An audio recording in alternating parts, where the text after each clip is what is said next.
Please all stand.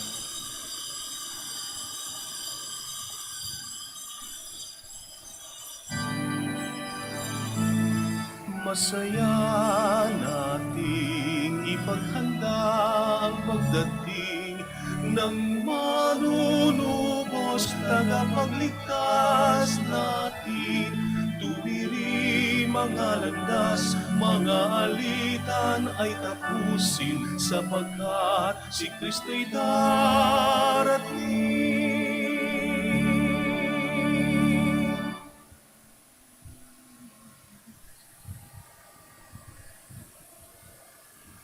In the name of the Father, and of the Son, and of the Holy Spirit. Amen. Grace to you and peace from God our Father and the Lord Jesus Christ. And with your spirit. Welcome po sa inyong lahat, sa mga dumayo pa mula sa malayong lugar para bisitahin ang dambana ng Our Lady of the Rosary of Manaoag. And so to prepare ourselves for this Eucharist, let us first call to mind our sins and ask the Lord for pardon and strength.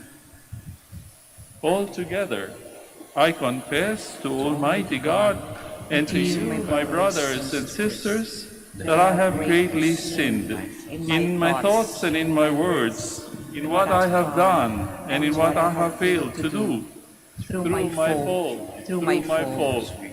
most grievous fault. Therefore I ask Blessed Mary, ever Virgin, all the angels and the saints, and you, my brothers and sisters, to pray for me to the Lord our God. May Almighty God have mercy on us, forgive us our sins, and bring us to everlasting life. Amen. Lord have mercy. Lord have mercy.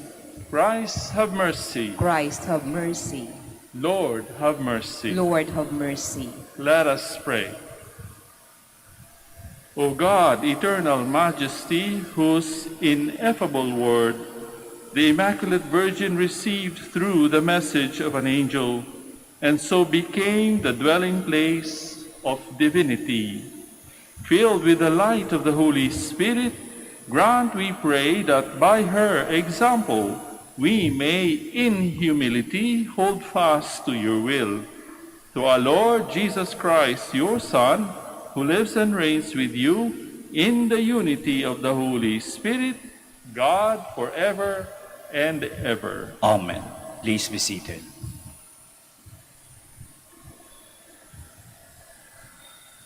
A reading from the book of the prophet Isaiah.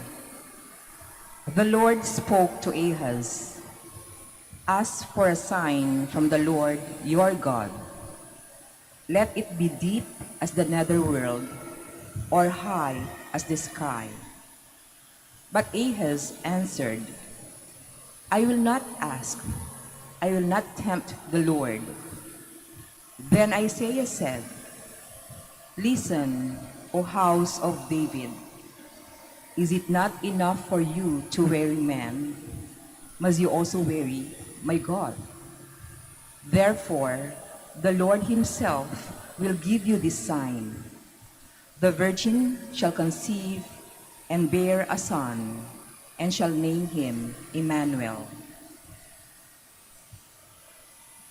The word of the Lord. Thanks be to God. Let the Lord enter.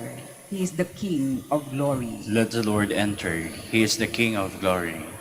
The Lord's are the earth and its fullness, the world and those who dwell in it. For he founded it upon the seas and established it upon the rivers. Let the Lord enter. He is the King of glory. Who can ascend the mountain of the Lord, or who may stand in his holy place? He whose hands are sinless, whose heart is clean, who desires not what is vain. Let the Lord enter. He is the King of glory. He shall receive a blessing from the Lord, a reward from God his Savior. Such is the race that seeks for him, that seeks the face of the God of Jacob. Let the Lord enter. He is the King of glory. Please stand. Alleluia, Alleluia, O King of David. opening the gates of God's eternal kingdom. Come and free the prisoners of darkness. Alleluia, alleluia.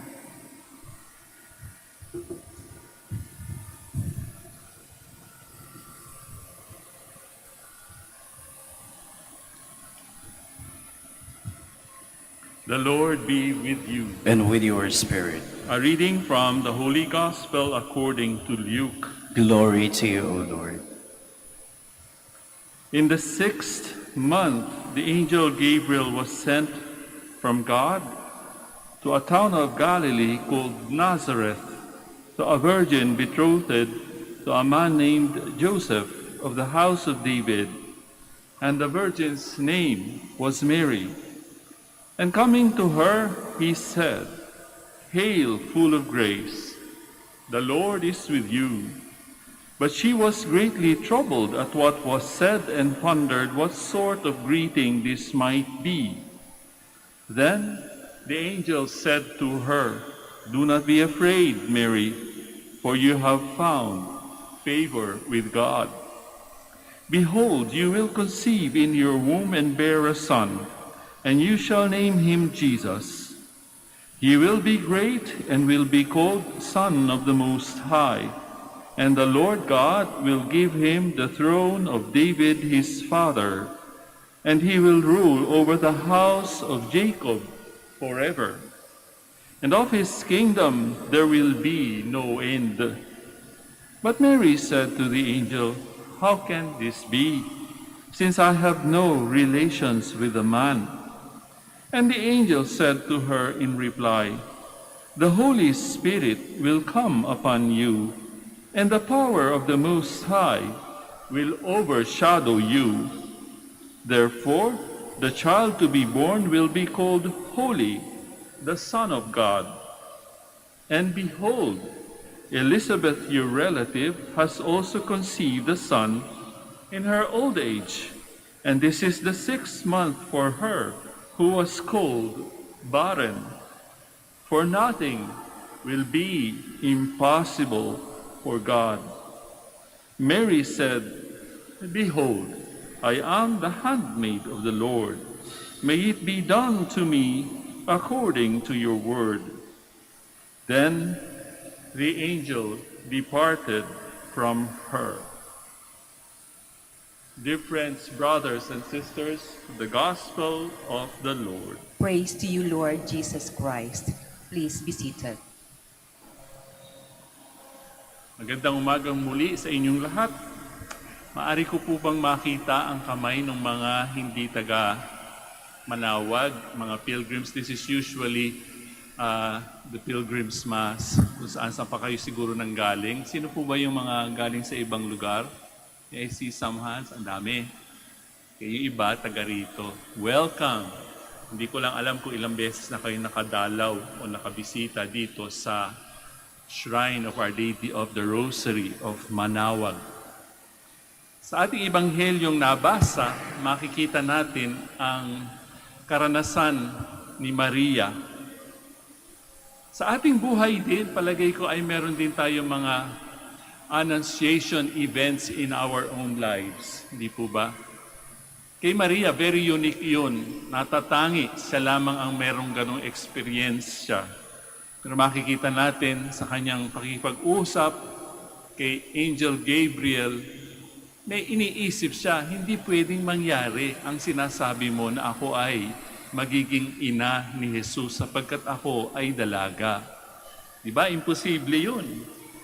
And yet, ang baon natin sa araw na ito, from the gospel itself, there is nothing impossible for God.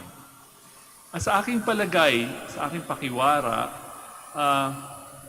marami rin ang pumupunta dito sa Manaoag, hindi lamang upang magpasalamat sa mga biyayang kanilang natanggap, kundi merong misyon, meron ding hinihingi. Maaring paliwanag sa mga nangyayari sa kanilang buhay. Kadalasan kasi ang mga annunciations na nangyayari sa ating buhay, napaka-ordinaryo, napaka-payak. Kaya kung minsan hindi na natin napapansin that there is meaning o merong dahilan kung bakit nangyayari sa ating buhay ang mga nangyayari sa ating buhay. Sometimes it's so ordinary, pangkaraniwan na, kaya hindi na natin napapansin ang kahulugan. Kagaya ni Maria, matindi at medyo mabigat ang kahulugan nang siya'y maging ina ni Jesus, ina ng tagapagligtas ng buong mundo. Para sa ating dumadalaw dito, sari-sari ang ating hinihingi. Makapasa sa board, makahanap ng soulmate sa buhay, their partners in life, makahanap ng trabaho. In other words, ultimately, guminhawa ang buhay. Maaring magpagaling doon sa mga may sakit, may dinaramdam, o di kaya yung matinding problema, relationships, sa mga anak, sa economics, kung minsan talagang salat na salat ang buhay, lalong-lalo na doon sa mga nasalanta ng bagyong Odette. Alam niyo, meron nagpadala ng video ng mga madre sa Pitogo, sa Cebu. Natanggalan yung kanilang kumbento ng bubong at binivideo niya. Natatawa lang ako doon sa madre kasi praise the Lord siya ng praise the Lord. Salamat sa Diyos. Sabi niya, salamat sa Diyos. Sa loob-loob ko, sister, nagpapasalamat ka pa. Wala na nga kayong bubong. Butas na, solar na ang inyong ilaw. Pero makikita mo yung sincerity ng tao. Kasi sabi niya, buti na lang wala daw nasaktan o namatay dahil grabe talaga. Wala yung bubong. Pati yung kwarto nila ay wala na rin bubong. Pero sabi niya, thanks be to God. Thanks be to God at kaming lahat ay okay naman. Sabi niya ganon. But not everyone in Cebu or those who were devastated by the typhoon would perhaps have the same attitude. Maaring itatanong nila, maaring itanong din natin, bakit nga ba nangyari ito? Kapaskong Pasko ay mangyayari ito. So, anong mangyayari sa kanilang Kapaskuhan? And perhaps tayo rin ay nagtatanong, Lord, bakit ngayon pa dumating? And yet we cannot quite ask the Lord bakit niya ginawa ito. But for us to find the meaning, sa akin, I think it is because we are here. Maaring hindi tayo nasalanta ng Odette, but we are able or we have the capacity to help those who have been affected by the typhoon. Tayo, diba? Kaya nga, kung tayo makakatulong doon sa mga nasalanta ng bagyo, why not? It's not so much the amount that we will be able to share. But then again, as I said, what is the meaning of all of these experiences? So perhaps sa araw na ito, tingnan natin ang ating mga karanasan sa buhay. Bakit tayo naririto sa Manaoag? Ano bang ating hinihingi sa mahal na Birhen at sa Panginoon? Mga matitinding pangangailangan? Perhaps. Sabi ko nga kahapon, ako'y hindi nahihiya kung sasabihin nilang ang aking pangalan ay John Michael. Kilala na ba si John Michael? O kung babae, si Jana Micaela. Andyan lang pag may kailangan. Diba? Okay lang naman kasi hindi tayo talaga mawawalan ng pangangailangan. At dito, tayo tatakbo sa dambana ng mahal na Birhen sa Panginoon upang humingi kung ano man ang ating kailangan sa buhay. Hindi po ba? So perhaps sa araw na ito, kung kay Maria, isang anghel ang nagpakita at sinabing, ito ang magandang balita. Ikaw ay magiging ina ng tagapagligtas ng mundo. Ano kaya ang sa ating karanasan? Ano kaya ang sa ating buhay? Bakit tayo naririto ngayon? Sa araw na ito, sa oras na ito. Ano ba ang good news na dumating sa atin? Kadalasan kasi kapag may problema, akala natin biglang tingin, parang bad news, di ba? Lalo na pag problema, yung parang wala ka nang magagawa. Parang walang solusyon doon sa iyong suliranin. Hindi. Merong dahilan kung bakit dumating yan sa buhay. Hindi dahil sa inyo, hindi dahil sa ating responsibilidad, hindi. Alam niyo, bago ako dito sa Manaoag, kakarating ko lang sa ibang assignment. At naalala ko yung sinabi ng isang santo. Sabi niya, oh, dito ka inilagay, that is the garden where you have to bloom. So kung ano man ang balita na dumating sa atin, let us have the attitude of looking at it as a good news. It is a garden where God wants us to bloom. We now stand to offer our prayers and petitions. Let us pray that we may be able to follow the example of Mary, who is humble, full of faith, and always ready to do the Lord's will. For each intention we are going to say, Lord, hear our prayer. Lord, hear our prayer. That we, as God's people, advance in our faith journey with the guidance and teachings of our pastors, let us pray to the Lord. Lord, hear our prayer. That our government officials exhaust their means to promote peace and seek the well-being of their constituents, let us pray to the Lord. Lord, hear our prayer. That consecrated men and women be true witnesses of God's kingdom by their faithfulness to their vows, let us pray to the Lord. Lord, hear our prayer. That young people be firm in their faith, generous in their love, and steadfast in their hope, let us pray to the Lord. Lord, hear our prayer. That the dead who responded to God's invitation share in the joy of the Master's table, let us pray to the Lord. Lord, hear our prayer. We pause for a few moments of meaningful silence to offer our own very particular and unique intentions why we are here today at this time. Kung ano man yung ating hinihiling sa mahal na Birhen ng Manaoag at sa Panginoon.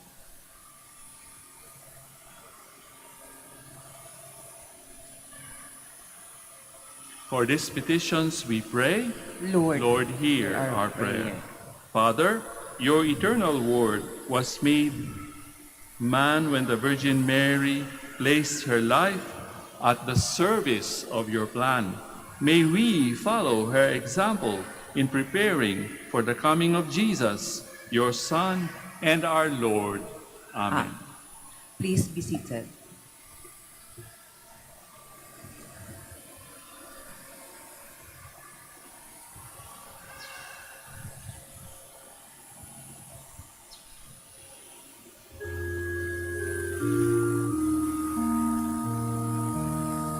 Panginoon, aming handog ang tinapay at alak-alay ng bayang umaasa sa pagdating mo. Gayon din aming hinahanda ang aming puso upang dito'y manahan ka sa pagdating mo. Panginoon, aming handog ang tinapay at alak-alay ng bayang umaasa sa pagdating mo. Gayon din aming hinahanda ang aming puso upang dito'y manahan ka sa pagdating mo. Please stand.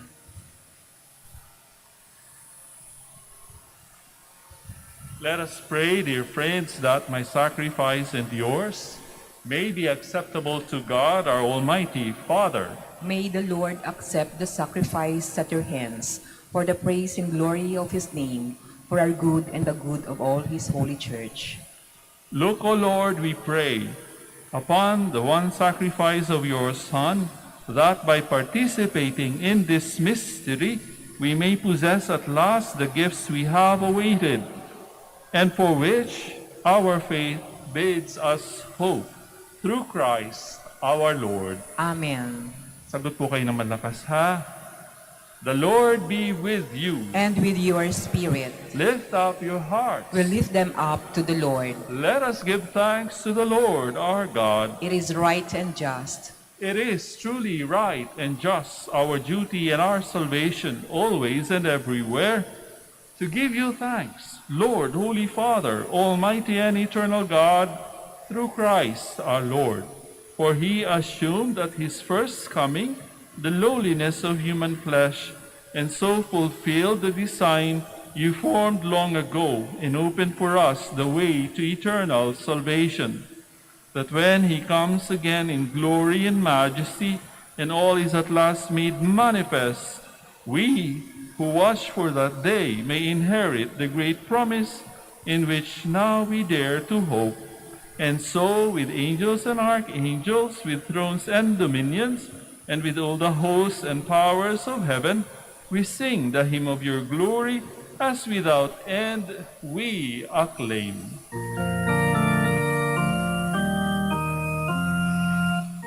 Holy, holy, holy, Lord God of hosts. Heaven and earth are full of your glory. Hosanna in the highest. Blessed is he who comes in the name of the Lord.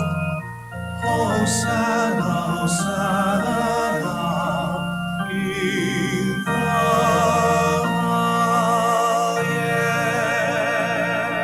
highest. Please kneel. You are indeed holy, O Lord, the fount of all holiness. Make holy, therefore, these gifts, we pray, by sending down your Spirit upon them like the dewfall, so that they may become for us the body and blood of our Lord Jesus Christ. At the time he was betrayed and entered willingly into his passion, he took bread, giving thanks, broke it, and gave it to his disciples, saying, "Take this, all of you, and eat of it. For this is my body, which will be given up for you."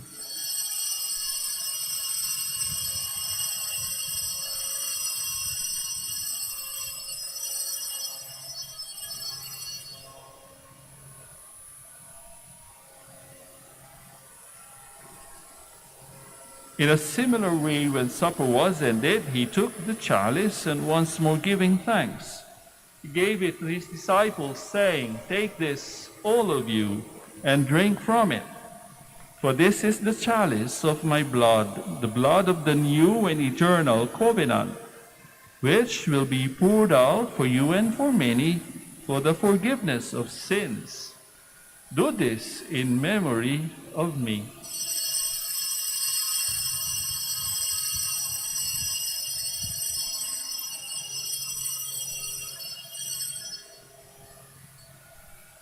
The mystery of faith.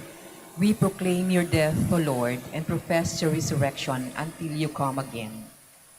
Therefore, as we celebrate the memorial of his death and resurrection, we offer you, Lord, the bread of life and the chalice of salvation, giving thanks that you have held us worthy to be in your presence and minister to you. Humbly we pray that, partaking of the body and blood of Christ, we may be gathered into one by the Holy Spirit.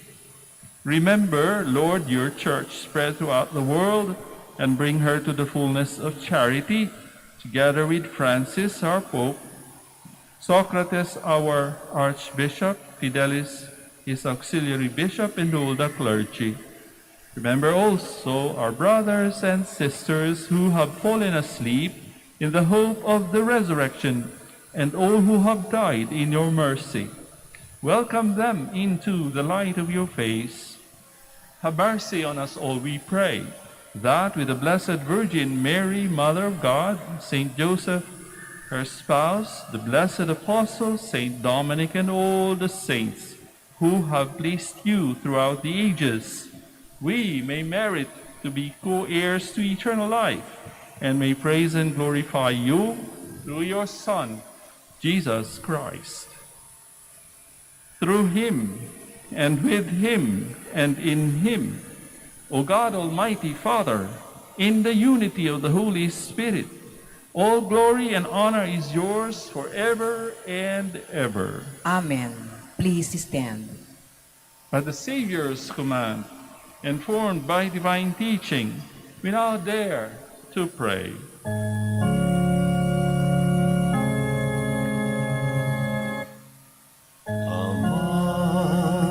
Amanin, wala kang laman, nag-alangso, naran mo, kung sakit si kami, panarian mo, ulo ay linawang diyagdali.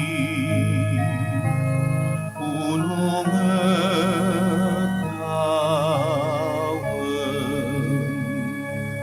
sa ikanan minagaw-agaw, itermod si kami daguhaya, ng pandiem mo'y kasalanan mi, ulong laman naman dimi, kasalanay ng kasalanan, at si kami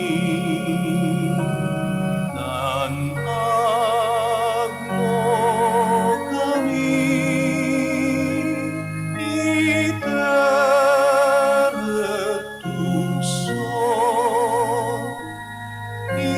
ilaban mo kami,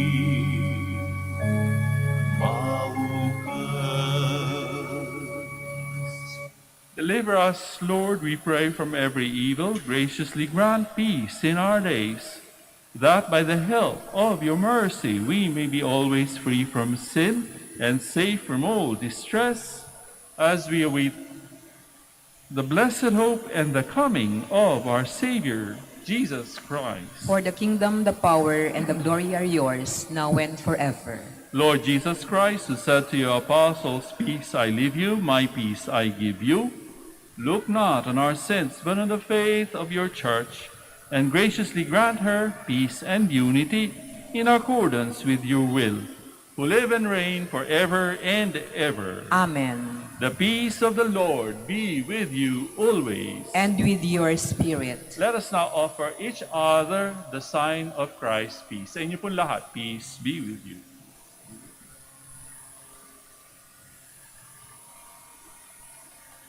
Lamb of God, you take away the sins of the world, have mercy on us. Lamb of God, you take away the sins of the world, have mercy on us. Lamb of God, you take away the sins of the world, grant us peace. Please kneel.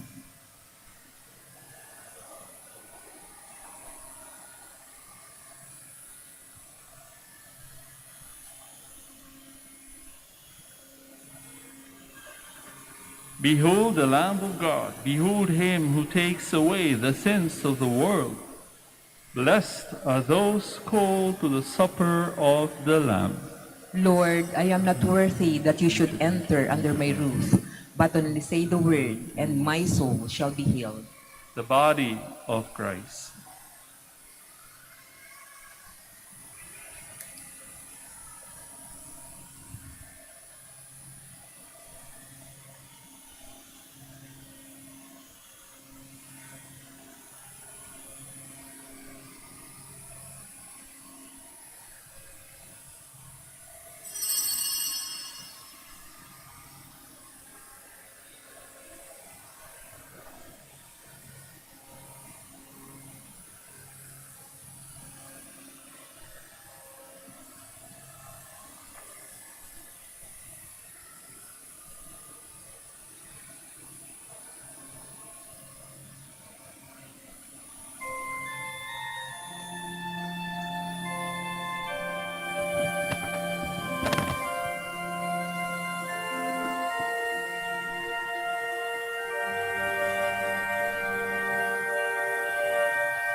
kay gulong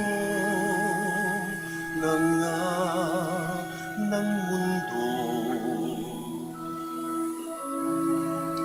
Hirap, sakuna at lungkot, kaya't sama-sama tayong manalangin dahil darating na ang Pasko. Panginoon, halina, pumarito ka. Sagipin mo ang bayan, ikaw ang pag-asa. Gabay ng mga mahihirap. Panginoon, iligtas mo ang iyong bayan.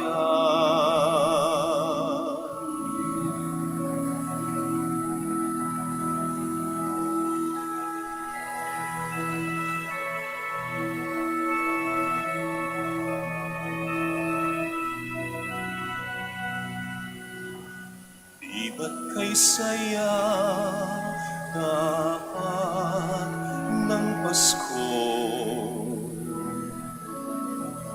kung bawat pamilya ay buo? Kaya idalangin natin ang bawat tahanan bago sumapit ang Pasko.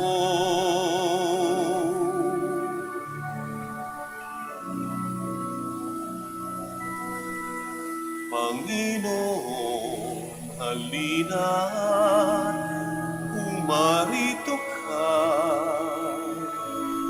Sagipin mo ang bayan, ikaw ang pag-asa.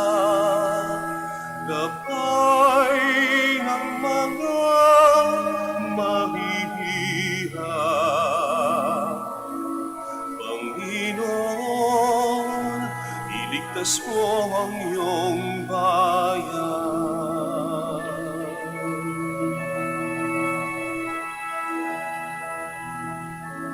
Di ba't kay saya dapat ng Pasko kung bawat pamilya ay buo? Kaya't idalangin natin ang bawat tahanan bago sumapit ang Pasko.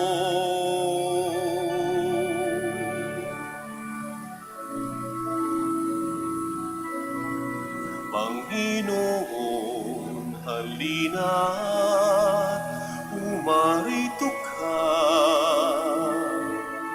Sagipin mo ang bayan, ikaw ang pag-asa. Gabay ng mga mahihirap.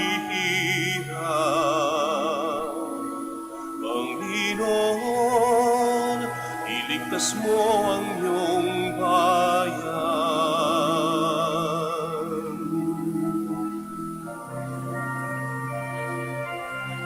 Panginoon, halina, pumarito ka.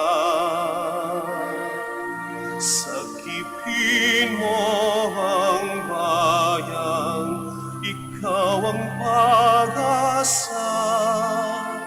Gabay ng mga mahihirap.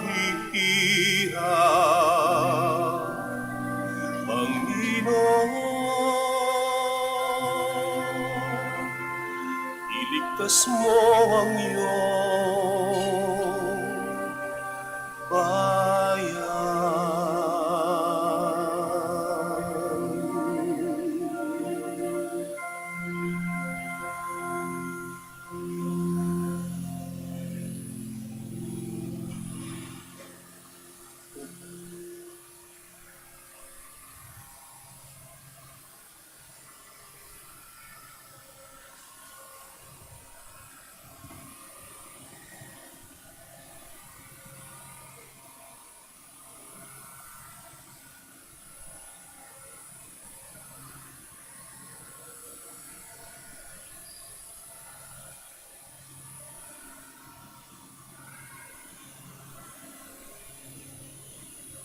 We shall now pray for the elections in next year.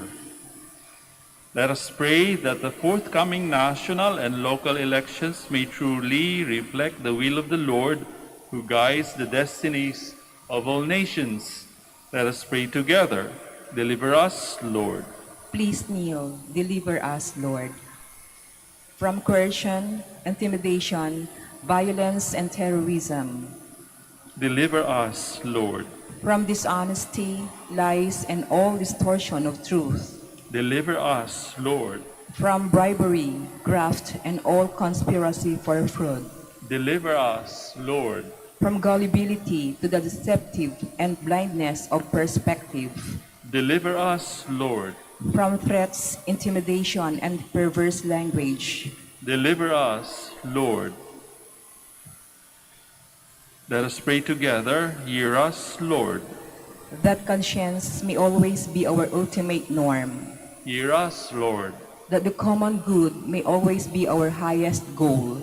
Hear us, Lord. That human dignity may be respected all the time. Hear us, Lord. That the poor and the weak may always have the priority.